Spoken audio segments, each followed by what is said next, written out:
சுமந்து வந்தேனே உனக்கே நான் நிழலாய் மாறி உன்னை தேடி வந்தேனே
ஒன்று, இயேசு தனது பணிவாழ்வை தொடங்குவதற்கு முன்பு 40 நாட்கள் பாலை நிலத்தில் நோன்பு இருந்தார். 2, மோசே 40 நாட்கள் இரவும் பகலும் சீனாய் மலையில் தங்கியிருந்து 10 கட்டளைகளை பெற்றார். 3, நோவாவின் காலத்தில் 40 நாட்கள் இரவும் பகலும் மழை பெய்து பெரு வெள்ளப்பெருக்கு ஏற்பட்டது.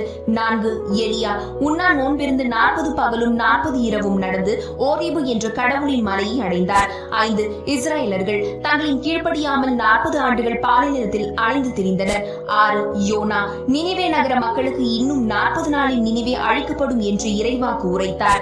7, தாவீது இஸ்ரேலில் 40 ஆண்டுகள் ஆட்சி செய்தார்.